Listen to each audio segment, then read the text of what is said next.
শুধুমাত্র একটি টিপস ব্যবহার করে এতটা কম সময়ে পাকা তালের রস বের করা যায়, এটা জানলে আপনারা অবাক হবেন। তো টিপসটা জানতে হলে ভিডিওটা শুরু থেকে শেষ পর্যন্ত সঙ্গে থাকুন। হ্যালো এভরিওয়ান, আসসালামু আলাইকুম। কেমন আছো সবাই? আশা করছি ভালো আছো, আমিও অনেক ভালো আছি। তা বন্ধুরা, আজকে তোমাদের সাথে একটা সুন্দর একটি ব্লগ শেয়ার করব। সেটা হচ্ছে আমরা যে পাকা তাল খাই, সেই পাকা তালের সময় আসলে পাকা তালটার যে ভিতরের রসটা আমরা যে বের করি, আসলে এটা অনেক একটা কঠিন বিষয়। বিভিন্নজন বিভিন্ন রকমের বিভিন্ন আইটেমে করে থাকে। তো আমি তোমাদের সাথে আজকে শেয়ার করব অনেক সহজ একটা মাত্র টিপস ব্যবহার করে কিভাবে তোমরা পাকা তালের ভিতর থেকে রসটা বের করে নিবে। তো দেখো বন্ধুরা, আমার হাতে একটা তাল আছে, এটা আমি এইমাত্র বাজার থেকে আনিয়ে নিয়েছি। তো তালটা একটু বালো ময়লা আছে।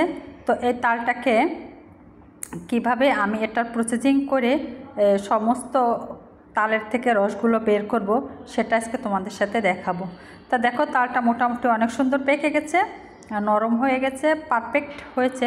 তালটা একটু পাকলে ভালো হবে, মোটামুটি দেখে নিবে যে তালটা নরম হয়ে গেছে কিনা। আর সবসময় একটু কালো তালগুলো নেওয়ার চেষ্টা করবে। আর এখানে দেখো, আমার হাতে একটা গ্লাস আছে। এই গ্লাসটা আমার একটা কাজ আছে। এই গ্লাসটা দিয়ে আমি কি করব সেটা তোমাদেরকে দেখাবো। গ্লাসের কাজটা তোমাদেরকে আমি একটু পরে শেয়ার করতেছি, যে আমার কাজের সাথে এই গ্লাসের কি সম্পর্ক আছে। তো এখন চলুন চলে যাই আমরা তাল এবং গ্লাস দুটো আস্তে আস্তে ধুয়ে পরিষ্কার করে নিই। তো একটা লাল বল নিয়ে নিলাম। লাল বলের ভিতরে তালটা দিয়ে কিছু পানি দিয়ে দিলাম। দিয়ে তালটা এখন আস্তে আস্তে আমি ধুয়ে পরিষ্কার করে নিব, কারণ এটা বাজারের জিনিস এবং কোথা থেকে না কোথা থেকে আসছে, এটাকে একটু সুন্দর করে আগে ক্লিন করে নিতে হবে। তা দেখো বন্ধুরা, একবার আমি ধুয়ে নিয়েছি। তো আমি এখানে আরও একটিবার ধুয়ে নিব। তার আগে গ্লাসটাও আমি একটু ধুয়ে নিচ্ছি, কারণ গ্লাসেরও এখানে কাজ আছে। এই গ্লাসটার মাধ্যমে আমি আজকে এই তাল থেকে পাকা তালের রসগুলো বের করে নিব গ্লাসের সাহায্যে। সেটাই ছিল আজকের টিপসটি। তো কিভাবে করব সেটা দেখতে হলে ভিডিওর সাথে থাকতে হবে, স্কিপ করা যাবে না। তো তাল ধুয়ে নিয়েছি। এখন এই তালের মুখটা আমি ছড়িয়ে নিব, প্লাস সেই সাথে তালের খোসাগুলোও আস্তে আস্তে আমি সব ছড়িয়ে নিব। তো চলুন চলে যাই এখন তালের খোসা এবং মুখটা ছড়িয়ে নিতে। তো আমি একটা জায়গায় বসে আমার যে উপকরণগুলো লাগবে তাল রসটা বের করার জন্য, তো আমি সব কিছু নিয়ে এখন বসে গেলাম। এখন সর্বপ্রথম আমি তালের মুখটা আর খোসাটা আগে ছড়িয়ে নেব, নিয়ে তারপর বাকি কাজগুলো আমি শুরু করব। তা দেখো, তালটাকে 2-3টা বাড়ি দিয়ে আমি বাড়ি দিয়ে ফ্লোরে আমি তালটা ভেঙে নিলাম। নিয়ে মুখটা ছড়িয়ে নিয়ে এখন খোসাগুলো আস্তে আস্তে ছড়িয়ে নিব। তো খোসাগুলো ছড়িয়ে নেওয়ার পরে আমি ভাবছিলাম যে এখানে কয়টা আটি হবে। তো আমরা আটি বলি, কোথাও এক এক জায়গায় এক একটা নাম বলে। তালের যে 3টা আটি হয়েছে, এই 3টা আটি এখন একটু হালকা হালকা পানি মেখে রেখে দিব 10 মিনিট। 10 মিনিট রেখে দিলে এই তালগুলো ভিজে একটু নরম হয়ে যাবে। তখন এটা আমার কাজ করতে অনেকটা সুবিধা হবে। তো এখানে একটু ডিস্টার্ব ছিল, তাল একটু শক্ত ছিল, একটু জায়গা, সেটা আমি ছুরির সাহায্যে কেটে নিলাম। আর সেই তালের 3টা আটি এখন আমি একটু একটু বাটি থেকে পানি নিয়ে, বেশি না, অল্প একটু একটু পানি নিয়ে আমি মেখে দিয়ে রাখবো। কারণ পানির অপর নাম জীবন। আমাদের প্রতিটা কাজের ক্ষেত্রে বেশিরভাগ পানির প্রয়োজন হয়। তো পানি মাখানো তালগুলা 10 মিনিট রেখে দেওয়ার পরে এখন চলে এলাম আমি একটু আস্তে আস্তে করে এভাবে তালগুলো থেতলানোর মতো, পিঁড়ির সাহায্যে এটা আস্তে আস্তে করে আমি বাড়ি দিয়ে নিব। ছোট ছোট করে, বেশি জোরে না, আস্তে আস্তে, যেভাবে আমি নিচ্ছি এভাবে। কারণ এভাবে না নিলে তালের গায়ে যে মাংসগুলো লেগে আছে সেগুলো ছড়াবে না। তো এভাবে ছোট ছোট করে বাড়ি দেওয়ার পরে তালের গায়ে থেকে সমস্ত মাংসগুলো ছড়িয়ে যাবে। তোমরা দেখতেই পাচ্ছ, যখন আমি পিঁড়ির গায়ে আস্তে আস্তে করে টুকটুক করে বাড়ি দিতেছি, তখন আমার পিঁড়ির গায়ে অনেকটা তাল লেগে যাচ্ছে। তা দেখাবো বন্ধুরা, এক এক করে আমি 3টা তাল ঠিক ওভাবে বাড়ি দিয়ে নিলাম।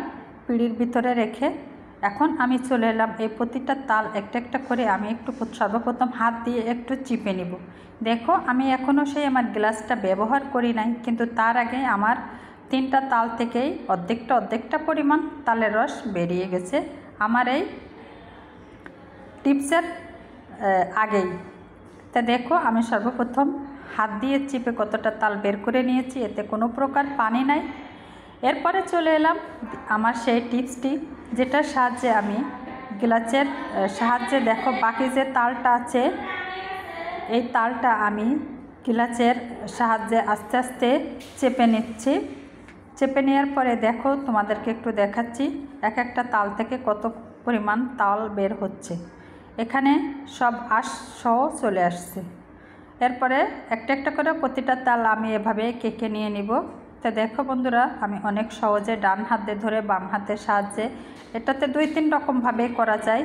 প্রথমে একরকম দেখেছি, এখন আর এক রকম দেখালাম। দেখো তালে কোনো পরিমাণ তালের গায়ে, আঠির গায়ে তাল লেগে নাই, পুরোটা আঁশগুলা একেবারে পাতলা হয়ে গেছে। আর দেখো যে তালগুলো আমি 3টা তাল চেপে নিয়ে নিয়েছি, সেই তালগুলো এখন আমার হাতের সাহায্যে আঙ্গুলের মাধ্যমে আমি ভিতর থেকে বড় আঁশগুলা এই দেখো বের করে নিলাম। ওই যে আমি একটা বড় আঁশের গোল্লা ফালাই দিলাম, কারণ ওখান থেকে আঁশ বের করে নিয়েছি।